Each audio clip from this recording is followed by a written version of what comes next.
Without a doubt, the Super Hornet from Black Hops was one of my favorite all-time beers. This beer was a cult classic. It was unique, it was beautiful, chewy, almost like a double IPA meets a barley wine. And for that reason, I loved it. So today I'm going to try and make a beer that's similar to that old Super Hornet that we all know and love. Stay with me.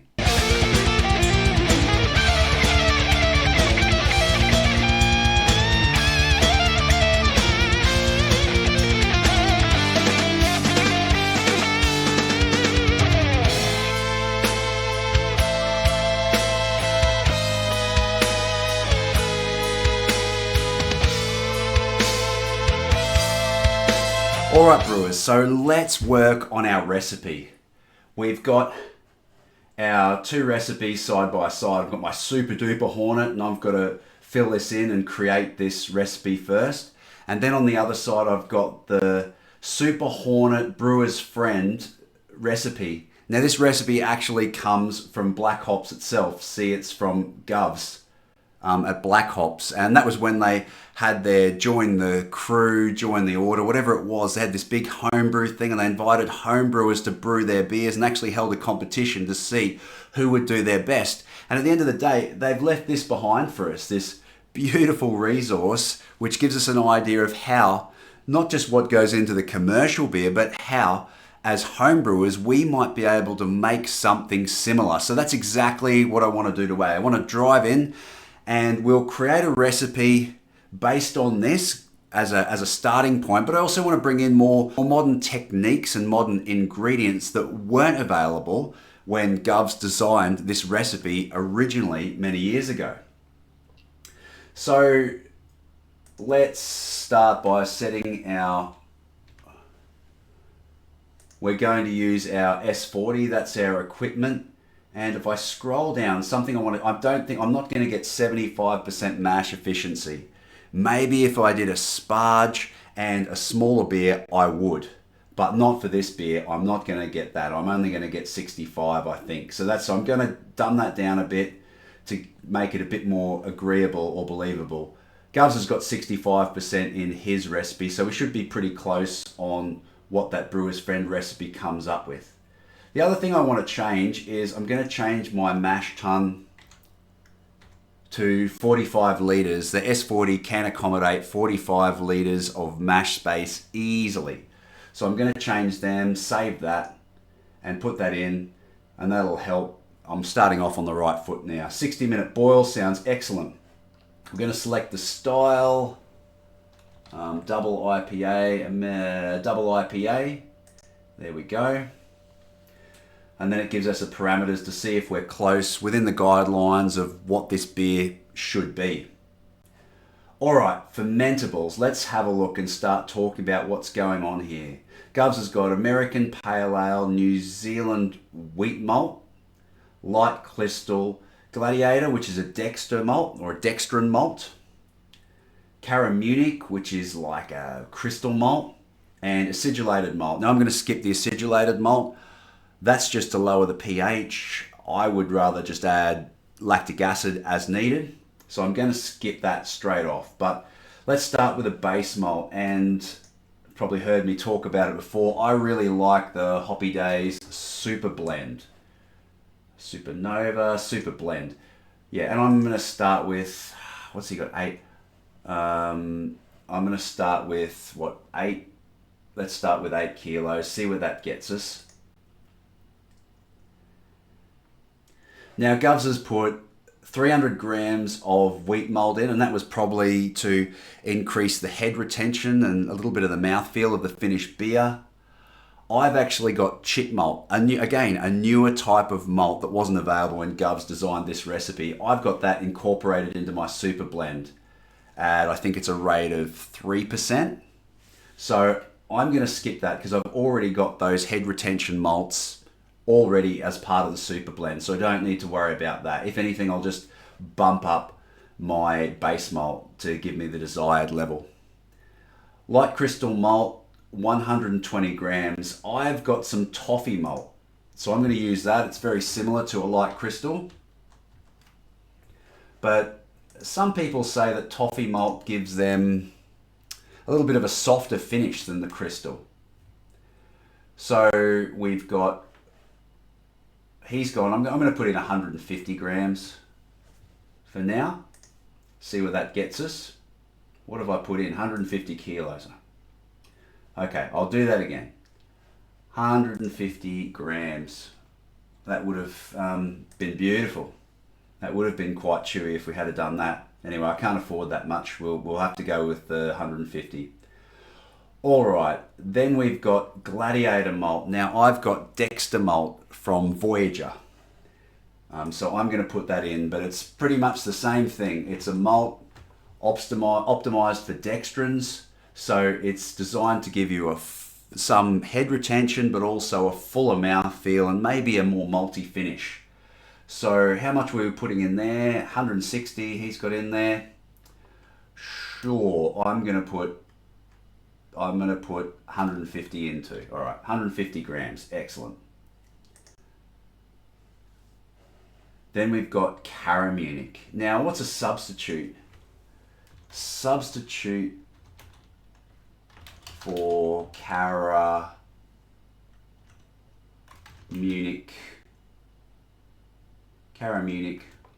1. Google AI. Good substitutes include medium to dark crystal. Yeah, so we're going to look at more of a medium crystal. All right, well, we'll put in, how much has he got? 120 grams. Okay, we'll put in 120 grams of medium crystal. I'll get that from Gladfields. My local homebrew shop carries that, so easy enough for me to pick that up. Medium crystal, and we're putting in 120 grams. They're light touches. Oh, I've done it again. No, not 120 kilos. 120 grams. Oh, how good is this no edit YouTubing? Amazing. And acidulated malt, I already mentioned I'm not going to add that. All right, so where does that bring us up to here? That's brought us into an OG and FG, but it's only giving us 6.6% of our finished beer. I think we're going to have to bump up. Let's put in 9 kilos. What have I done? Get out of that. Try that again. We'll put in 9 kilos. Let's see what happens there. Now the original Super Hornet was like 9%, 8.7 there if you can read that, I don't know. So 8.7% was the original percentage points a bit. What if we go up to 10? All right, excellent. That might do us for our grist. Let's give that a go. It's only going to get to 8%. I'm not shooting for alcohol. It doesn't worry me that much, but I do want that chewy, beautiful, hoppy texture that the old Super Hornet gave. So let's go with that. Let's go with that and see where we end up. We might end up higher if we get better efficiency, but I think we'll probably be doing well to get that much. So shooting for an original gravity of 1080 and maybe a final gravity of 1019. That'll probably change once we put yeast in, so we'll see how we go. All right, hops. Let's talk about hops. Now we've got Green Bullet and Columbus. Now I don't have either of those hops. This is more of a bittering hop, and it's mainly there for high alpha acids, but Columbus has heaps of piney character and has a lot of cool things to offer. So I got on Hop Maverick, we put in Columbus to see what we can replace it with. And of course CTZ, Tomahawk, Zeus, surprise, they're all the same hop. If you have a look and Google this, there's actually like all these things about people stealing this hop and different growers stealing it, and it's all controversial. But CTZ is Columbus, Tomahawk, Zeus. Tomahawk, Zeus. They're all the same hop. So if you see them and they're exactly the same, just grab one of them. But I don't have any of them. An option here it's saying is Centennial. Chinook would be great, but I don't have Chinook. But let's have a scroll down here for things that will give us a similar aroma. We've got Pacific Jade down here, 94.6%. Now, I actually have Pacific Jade on hand, and I use it a fair bit. I really like it. So we're going to put that in for our, what has he got? 10 grams of Green Bullet at 60 minutes. Okay. We'll add Pacific. It's a beautiful hop if you're not familiar with it. I really like it. It's got good alpha acid and beautiful aroma qualities. So we're just going to put 10 grams in at that 60-minute boil. Add, what else are we putting in? 25 grams at 45 minutes.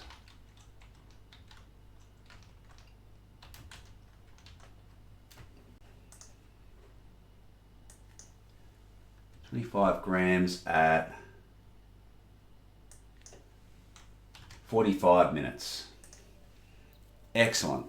So that's Green Bullet and Columbus sorted. Look, I wonder too, does it really have to be this way? 10 grams at 25 grams at 45. But hey, when I'm picking up something and I'm trying to make a homage to something that I really love, why would I do anything different?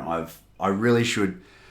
There's no point getting all creative and trying to change the recipe because I think, oh, that doesn't matter, to then find out at the end that I should have done that anyway. So I don't know if that ramble made any sense, but for that reason, let's keep going.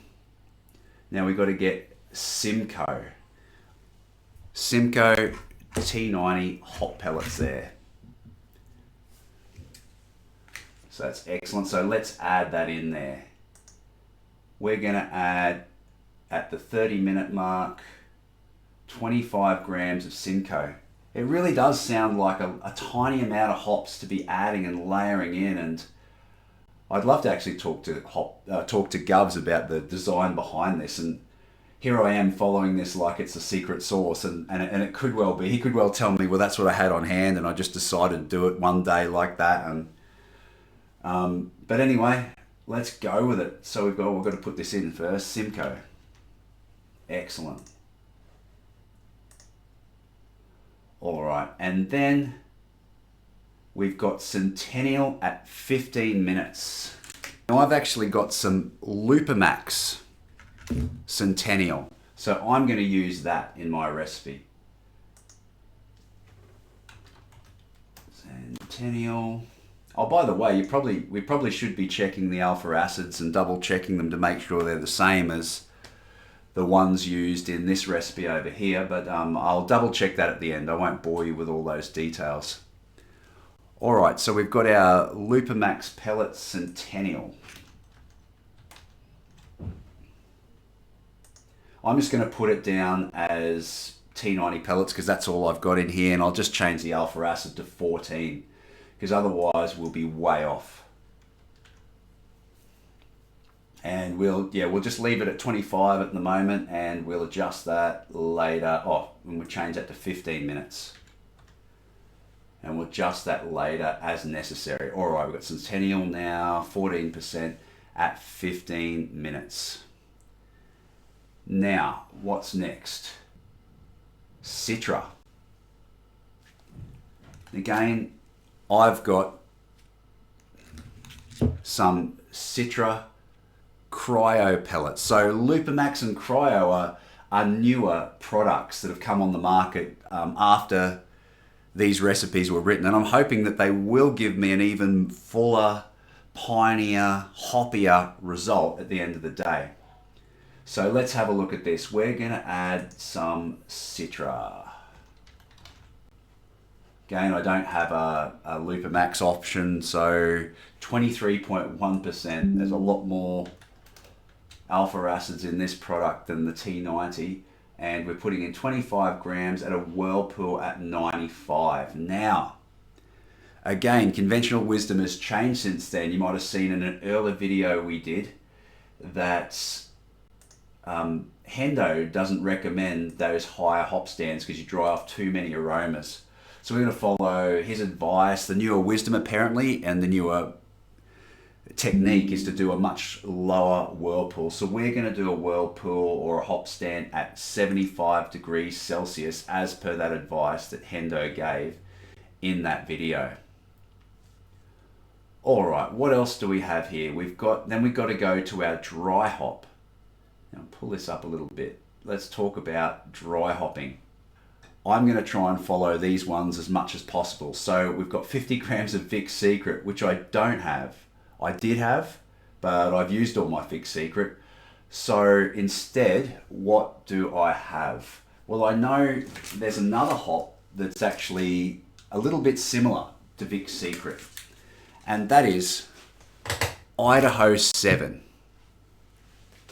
It's got this beautiful sort of stone fruit citrusy thing going on, and it's a real beautiful thing to go in the hazies, and also just does a similar job to Vic's Secret. So I'm going to go with that because that's what I've got on hand.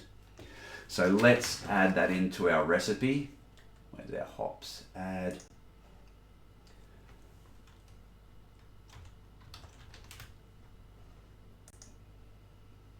I'm not going to worry too much about alpha acids here because, and I'm going to leave it at 25 grams because this is the cryo version, and I'm going to expect that it's got about twice as much kick as a T90 pellet was. So I'm going to go with 25 grams of cryo as equivalent to 50 grams of T90, if that makes sense.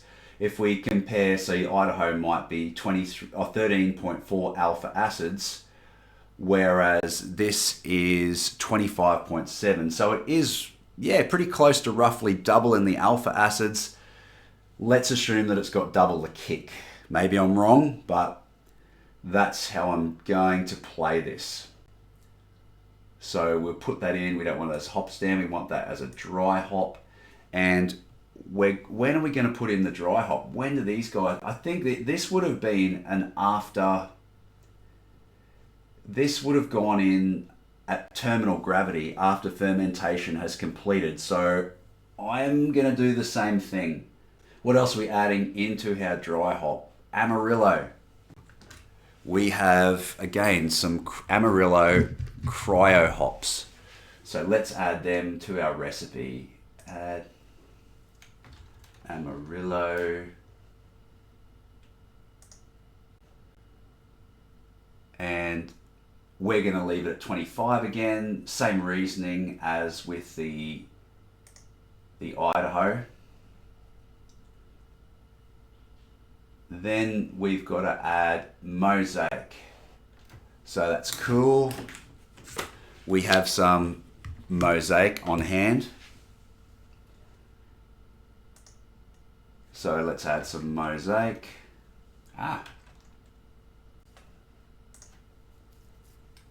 Again, we're going to add 25 because Gov's recipe is 50 again. So alpha acid of the mosaic, 12.25. This one is 20. Yeah, that's a bit lower. I don't know. We'll see how we go. We'll see how we go with it. Then we've got Motueka, which I don't have again. So let's have a look at Hop Maverick. See what hops we can replace with Motueka. And it gives us stuff like SARS and Sterling. Well, yeah, maybe, but Motueka is a lot more tropical than these nobler type hops. If we scroll down, Amarillo is a contender, but we've already got Amarillo in the mix already, so don't necessarily want to add more. Here's one here though. Cascade is seen as a suitable substitute for it. So let's go with that. We've got some Australian Cascade, which is even more interesting. There we go. So we'll add that. Let's add that to our dry hop. So Cascade does have a nice sort of piney character to it. And so maybe that'll help us get to where we want to go. Again, we're going to put in 50 grams of that because we've only got they're just T90 pellets. Just going to have 50 grams of that. The other cool thing about all these cryo hops is that there's less vegetable matter in the kettle, so hopefully less astringent flavors being picked up there from those hops, but also just less bulk of hop matter soaking up all your wort, and it's just more mess at the end of the day. So that's pretty cool. Now the last one we've got to add in is El Dorado, and woohoo, I have some Lupamax El Dorado to add to our hop pile. So let's add that to the recipe.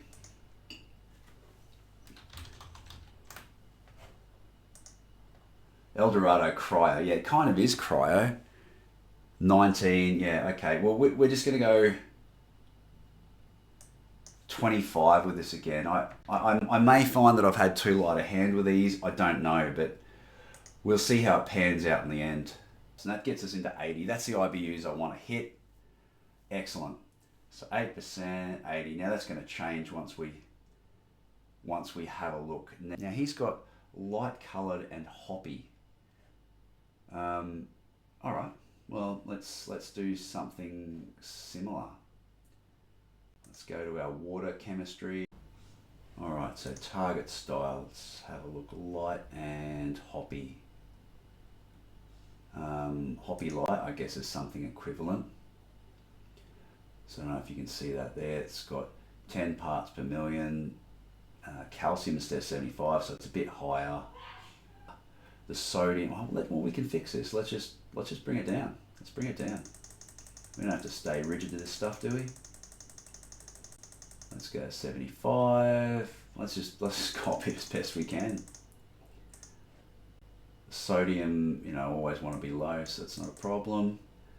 Calcium chloride 50, bang on. Sulfate 100. Now he's gone up to 150, which makes sense because it's an IPA. You want a bit more dryness, a bit more bite. The higher sulfate will give you more bang for your buck. And carbonate in there, well, we're not going to add carbonate to the water, so it probably doesn't matter much anyway.